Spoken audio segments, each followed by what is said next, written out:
Hey guys, I'm Paul with Stud Pack. Welcome back to the channel. Welcome back to our Stud Pack Dream Garage project. Me and the boys building a house for the first time, throwing it up on YouTube. Guys, to be honest, when I got to the job site this morning, I did not want to make this video.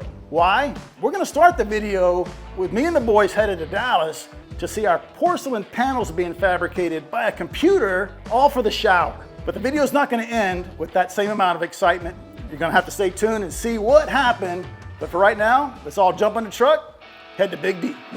Hey guys, Stud Pack on the road today. Me and the boys left at 5:30 this morning. We are in Dallas, Fort Worth area right now at Elevation Stone, and they are actually gonna fabricate Jordan's shower while we are here, and we're gonna get to video the whole process. I am super excited. You guys know how much I love plant tours. You must be Isaac. Paul, it's nice to meet you. How are you, man? Thanks for having us. This is awesome. Thank you, I appreciate it. Can Welcome we go check to it our facility. out? Yeah, let's go, let's go. We have a 27,000 square foot facility that I'm about to show you, and we are thankfully showing you your material being cut today by Alex House. So let's go in. And y'all are like the largest porcelain fabricator? Largest porcelain fabricator in the DFW area. We cut 12 to 15 slabs per week in this facility, and I'm about to show you what goes down. Cool. So, well, my first thought is how clean it is. I was Yes. expecting a ton of dust in the air, Yes. but it is super clean in here. So we are a fully water-based facility. Okay. Everything from the cut to the fabrication is fully water cut. It's very, very clean in here, so we're able to show customers and clients materials and how we go about our business and service 2 to 3 months. And look at that, we have our porcelain here. You got a green screen. We have a green screen that we're cutting. Yes, sir. So is this the first stop? It looks like it. So what's going on here? This is our Slab Smith green screen that we use here. Everything that has veins and cuts in it, we just want to photograph for customers and clients to be able to see what exactly is being put in their kitchen and everything like that. So you'll photograph the actual piece that's going into somebody's house, and you'll email that to them? Yes, so everything that we go about is going to be in the layout approval. That Nestor right here is doing right now. He's taking the picture of the slab and putting the veins exactly where we want them to, and what's going to look the best in the actual project that we're going about. Those are the actual pictures of our slabs. They're not just some random Photoshop thing. Yes, okay, no, cool. These are the actual pictures of your slab that is going in your house. So Nestor has a little bit of artistic license here, right? Yes, he does. Cool. Yeah. Cool. Very cool. He's super well trained, so. So he's like the guy that goes to restaurants and other people's houses and he says, oh, look at the veining they did. They messed it all up, right? Everything, yep. That's exactly what he did. All right, they're picking up the slab and they got a little pocket built into the green screen for that clamp device, right? So yeah, so everything is going to be in the basic use of our forklift. It's going to provide the easiest route for us to take the slab to the saw to be cut. And so this is 12 millimeter porcelain. That is a, for real, 126 by 63 full slab of porcelain. This is 12 millimeter that we're doing right now. So the table's tip up and you load it and then they lay down. Yes, sir. I was wondering how you did that because I noticed you don't have an overhead crane. Yeah, exactly. So Isaac, what is that table made of? It looks like concrete. Yeah, it's completely laid by concrete. We have to lay it every once in a while because you see that there is cuts in the table. So we do have to go and resurface it every once in a while. So once that gets used a lot and you have a ton of kerfs in there, yes, sir, you actually resurface it? In other words, you fill in all those kerfs? Yes, we hand mix the concrete and lay it by hand so that we can get it perfectly flat so we can be able to lay more slabs on it again. That's crazy. All right, Isaac, it's on the table, but how do the guys over here controlling it, how do they know if that's the top of the slab or if that's the bottom of the slab? Because Nestor spent all that time over there laying it out, but how do they know they get it right over here? Yeah, so the peg that we have, it's super easy. There's a line in the peg that we actually have to line the slab up with so that it's perfect. So when this is upright, this is like that in here, and they line that up with that. Perfect. And everything's cool. Everything's perfect every single time. Got it. Yep. That's a cool way to do it. So we're about to make our first cut? Yeah, we're about to make our first cut. We have to release the tension in the slab first. Tension? What we do is cut 1 inch around the perimeter so that we have that tension released into that small piece of material. If we didn't do that, it would disperse and possibly fracture your complete slab. All right, and we're going to be able to see that off-cut like bend actually? Yes, we're actually going to be able to see it move from the tension being released. He's ready to go over here? Yep. All right, let's cut some porcelain. Look, dude, there's your niche and there's your curb. So this is the piece with the faucet in it, the one on the left as you step over the curb. Nice. Oh, and they got to water it down. Cool. So the first cut is complete, and check this out. We're touching here, we're touching at the far end, but look how the offcut has bowed, and that's all that tension in that sheet being released. Pretty cool. All right, all 4 cuts are made. Now, will this stay here for the next stage where it's cut to shape, or it gets moved? No, this is going to be moved to our fabrication. All the distress is off it, and so all 4 sides of the perimeter is all done. And look who it is! Leo! Our general manager. This is the guy that you want to be talking to, not me. I have work to do. There you go. Thank you, Isaac. You're awesome, dude. Appreciate it. Thank you guys so much for coming out. This is awesome. We love this building. Now, you built this business, and when you bought this building, you had to outfit it? We did. So when we first took possession of the building, it was just a big old empty space. It was so big, we actually used to let the guys play football in here. We started from the very bottom. One of the first things that we did is cut all the trenches out. So we did cut.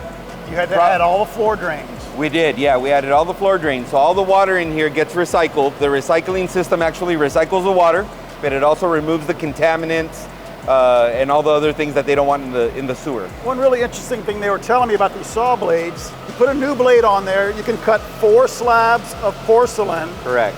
And then they use it to cut quartz, and the quartz actually helps to resharpen the blade, is that right? Correct. So it actually, the porcelain is composed of clay. Okay. And so as the blade is running through it, it gets so hot that it basically builds a residue on the blade. Okay. Cutting the quartz just basically removes the resin. And so after the quartz removes the resin, you can bring the blade back and cut porcelain? Correct. We'll cut another 4 slabs, and we could do that maybe 5, maybe 6 times. That's great. That's awesome. So next step for this slab? Yep, we're gonna go into fabrication. Let's get out of the way and see them move it. Yeah. Is this our next stop? This looks like a cool machine.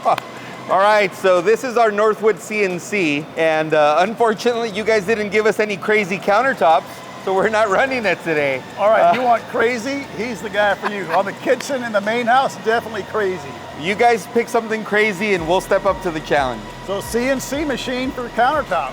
Yeah, so this is actually a Northwood CNC. Cool. It's American made, and it's actually a super cool machine, so it actually will retool itself. So the guys will program whatever profiles you need, all the sizes, and then you can see up on the top, we've got a laser installed. Yep. So that's a laser that'll project the image onto the bed. Once the image is there, the guys will align the stone to the image, and then the machine will actually retool itself and do the finish. Basically trace the laser. Trace the laser, correct, yeah. That is unbelievable. Yeah, you got to put us to work on that one. That was probably like a couple of grand for that machine, right? Oh yeah, let's say you could get a couple of F-250s for the cost of that. So I don't know if you guys are aware, but there's a lot of controversy right now with regards to the dust content in fabrication facilities. This facility was founded from the very beginning as a no dust facility. So everything that you see here, every step of the manufacturing is fabricated with water, which controls the dust, and it keeps it out of our employees, they're not breathing it out of their lungs. Out of their lungs. Do our best to try to keep everything as safe as possible for the employees. Even to the point where they're not lifting anything, because I noticed you got this pneumatic, what do you call this? Yeah, so this is actually called the no lift system. Okay. And so it uses air, and obviously these pads here create a barrier with the foam, and it'll lift up to 3,000 pounds. It's a giant suction cup. A giant suction cup, that's right. And it's controlled here electronically, it goes up and down. Yeah, it pivots like this. Can you show that? Correct. Can we put one of those on his back and suck him up? Maybe for another episode, that'll take some prep. So this whole area is polishing? Polishing, correct. They're doing all the edges, all the fine work? Correct. So 2 elements. The first element is we make sure that it's safe so that when it's in your house, it's not sharp. If you actually were to take your finger and run through it, you could feel that it'll cut you. Oh yeah. And so the guys are going to come through here. They're going to hit it with probably a 220. Make sure that it's safe. And then obviously the sides that are going to be exposed, we're going to polish those and give it a shine. So where do you see the industry going? You mentioned earlier, this is really interesting to me, that Jordan Shower is about 7 years in the future. That's right. Really? So tiles obviously have been around for hundreds of years. Thousands, right? Thousands of years, that's right. But as far as printed technology and then also to the durability of what we have today, we're just leaps and bounds ahead.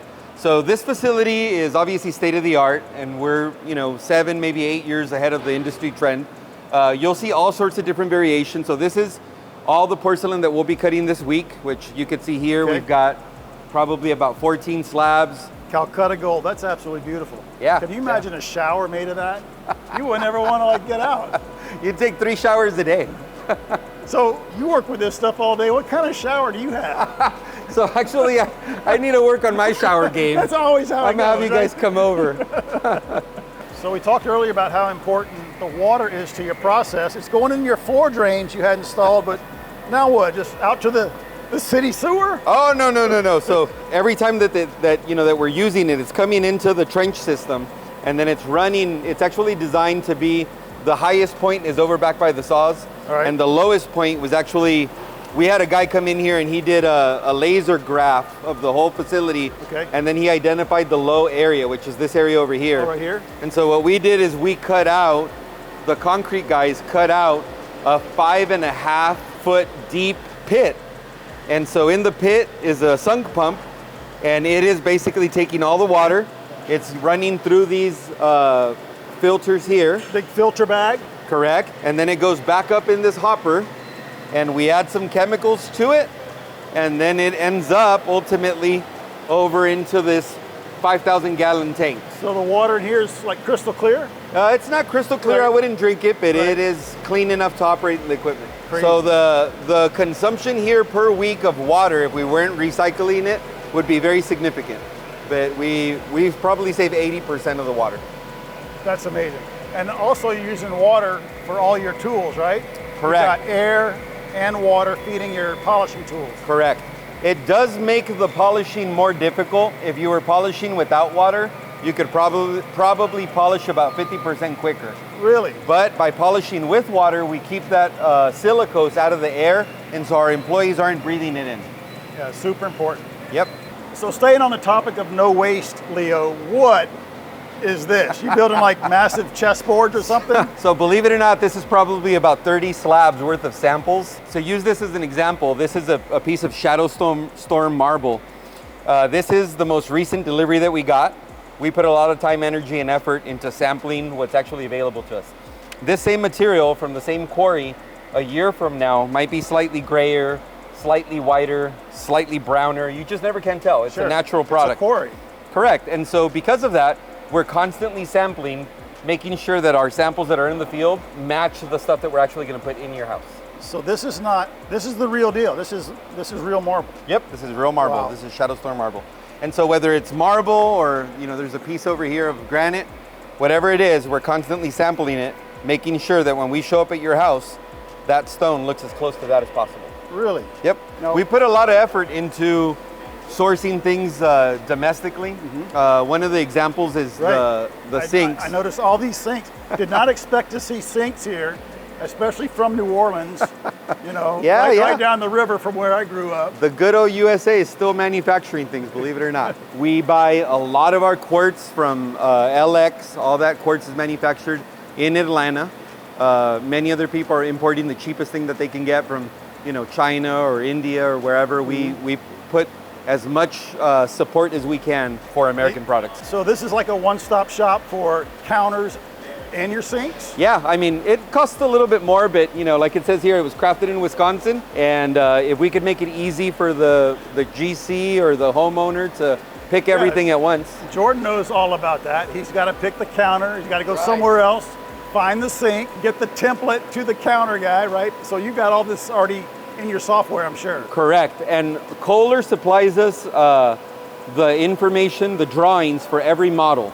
So whatever model you pick, they send us a digital file of what your sink is going to be like, and so we cut that based on that CAD drawing. So Leo, thanks once again for hosting us today. You and your whole team basically shut down the whole shop for us We loved every minute of it. Thanks again. Big shout out to your company, Elevation Stone. Thank and you. we're definitely going to come back and see that CNC running for the kitchen project. Definitely. We'll put her to work for you. Thanks again. Thank you.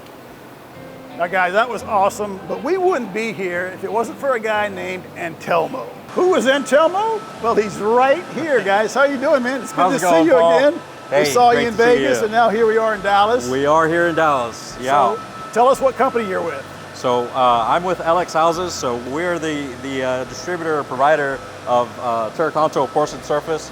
This is just one of our materials that we're using. We're happy that we can be a part of this. So you actually were watching one of our videos on taking out a load-bearing wall, and you sent us an email. Correct. Yeah, I've been watching your channel since, I want to say since the beginning. Y'all were maybe 2 or 3 videos in. Oh wow. Less than that was the beginning. That was, yeah, I would say. And so one of our very first viewers right here. So I started following your channel, man, and so I fell in love with it. The biggest thing that spoke to me was the father-son, the dynamic. You doing the work, Jordan going in there and following you step by step, and the way y'all work together. You as the father passing your knowledge on, to your son.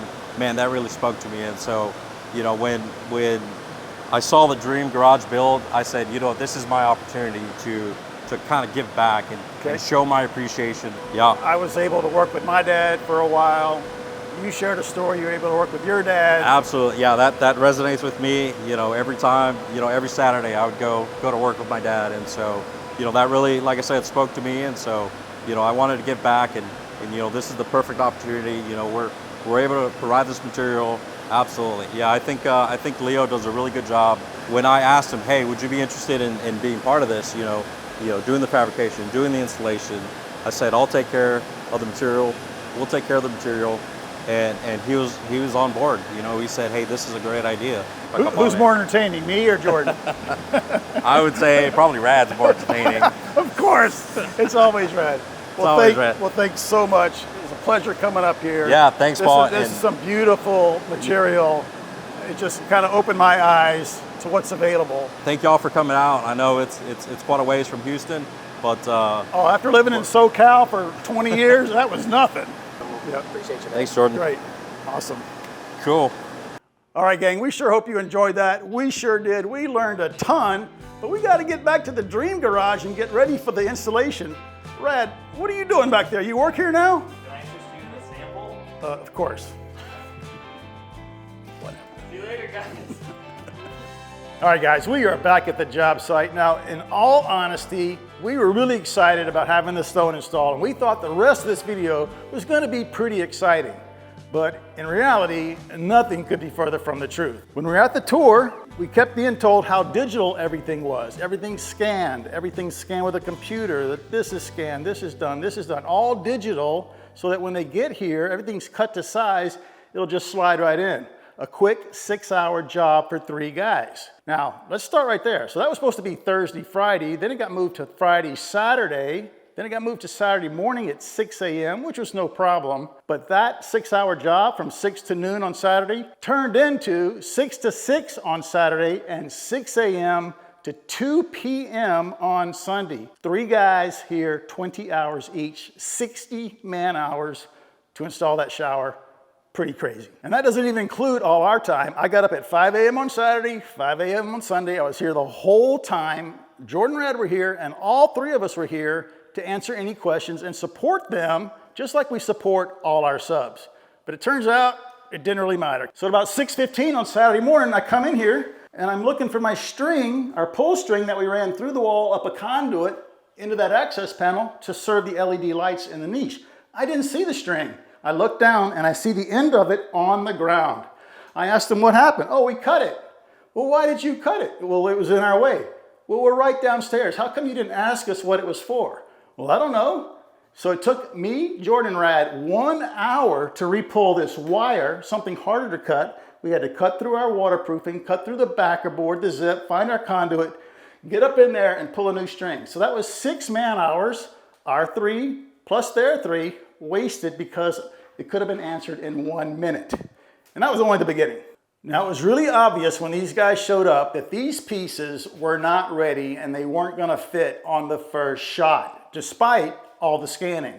An interesting thing about the scanning, when that guy was in here with his computer and his probe, making his 3D model to send back to the cut machine to cut all these slabs, I asked him, well, you must have been an installer before. And he goes, no, I actually never installed the product.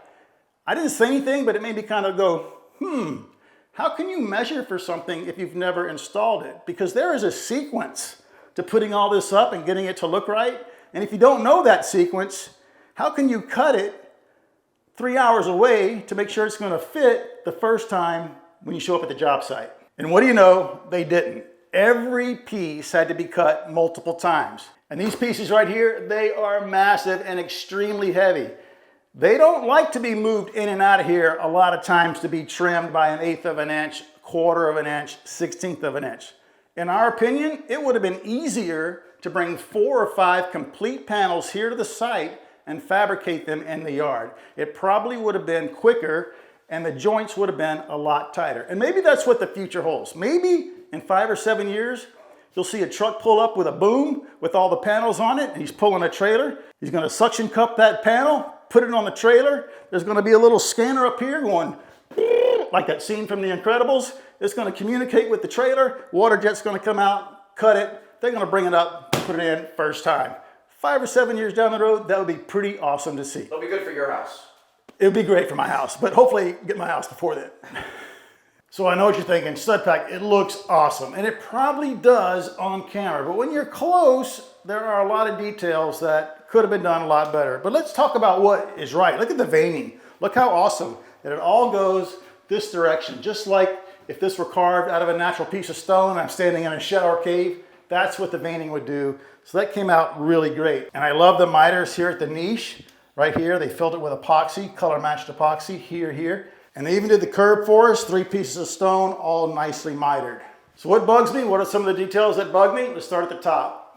There was a big gap at the top of this sheet. And so instead of filling it with grout like they did on this one, which really didn't look too good, and they got the grout all over the ceiling, they cut a thin strip of the porcelain and they put it in there. So we get that on this wall. We got a big 1-inch grout seam on this wall, and there's more grout at the top of this one.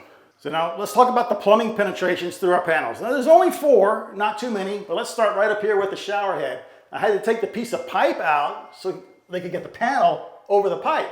But now there is thin set in the threads, I can feel it, and now I gotta clean all that out so I can screw the new shower trim in that hole. On the handheld here, we're way off center. I can tell there's no way I can get that piece of pipe in here. I'm gonna have to scoop this out right here. And hopefully the escutcheon will cover this right-hand side. Probably won't. And speaking of off-center, look at this one. They started way over here, and they hand grinded it over here. I don't think I can get this guy off.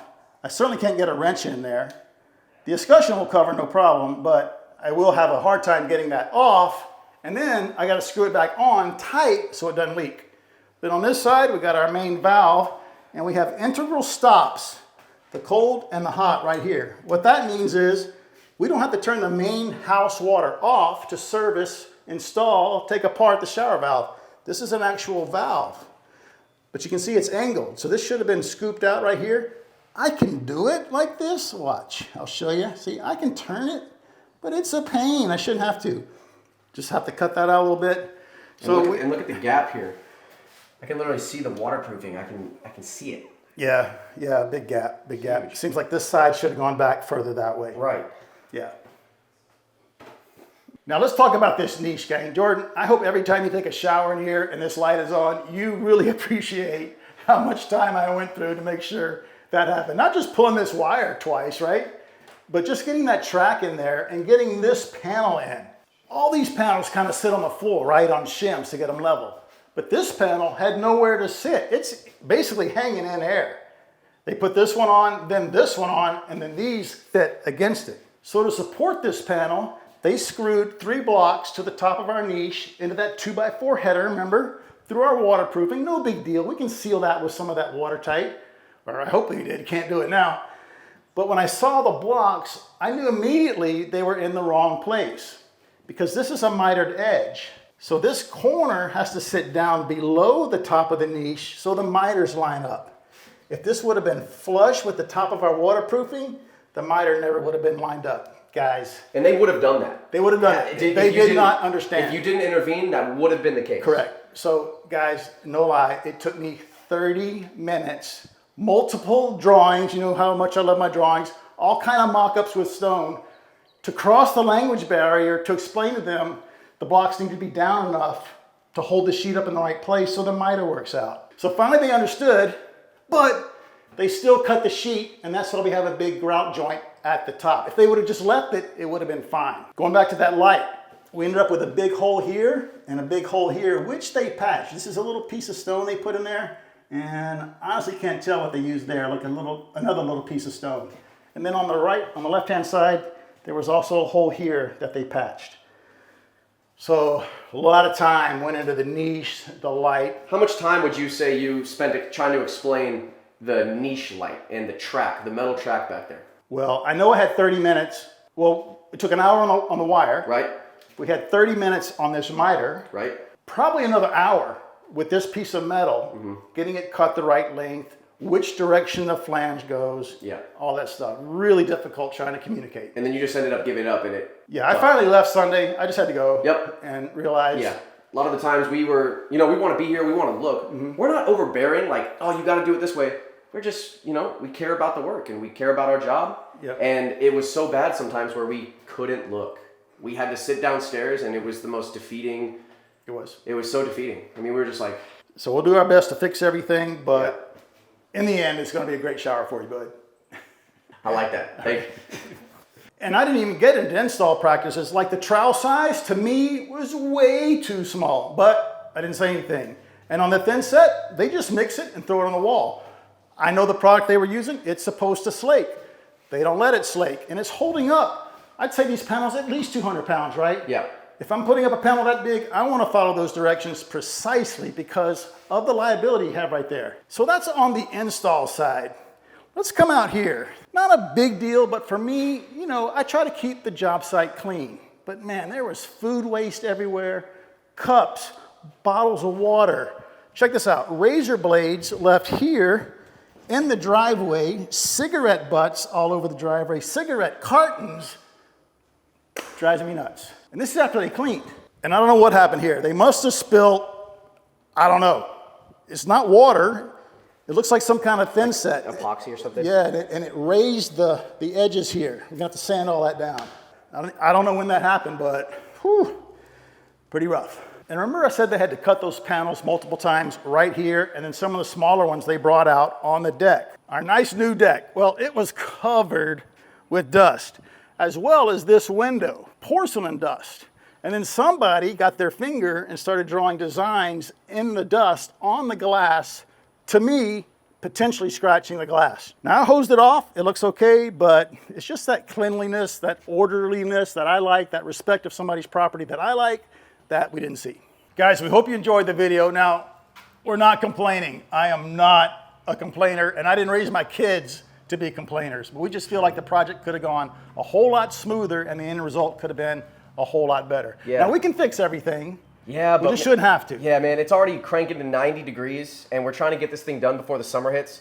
So it's just more extra work, and there's already so much going on. I'm sure they saw in the video, there's like 3 or 4 things that they probably saw in this video that we haven't even put out yet. Right. So there's a lot going on, and to add something on top is just more stress, more time, and potentially more money. And for me, it really sucks, because when we went to Dallas and we met Antelmo and Leo, these guys are great. They're awesome. They're wonderful guys. They're caring, they're down to earth, they're generous, they're kind, and they hosted us, and they were just awesome guys. They both bought us lunch. Right. There was so much food there. Right. All the guys in the shop were Right. like, you guys need to come back more often. I mean, these guys just went out of their way for us. And so for something like this to happen, we have 2 options. We can sweep it under the rug and pretend like it never happened, but I don't feel like that's right. So yeah, I'd love to have a sit down and say what happened. Right. And how can we improve There's a it? lot of things I saw that I think would be valuable that maybe they could improve. Right. So hopefully we can give them some feedback and improve their process. But it's just like Dad said earlier, it's a hard video to make, guys. So we wanted to just show you what happened, be upfront and honest, and hopefully everybody can learn from this. And yeah, we're not complaining. We're very grateful. We're very grateful. And you still are going to enjoy that shower. Yes. It looks amazing. Yeah, it looks good. It looks great.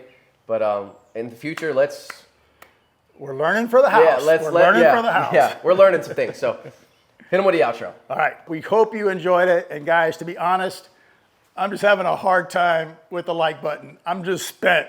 So just smash it for us. Really appreciate that. Please subscribe to our channel if you're not already a subscriber, and ring the bell so you get a notification of our very next video. Leave one of your awesome comments. Go ahead and ask us a question. We try to respond to as many as we can, and we'll see you right back here on the very next Stud Pack video.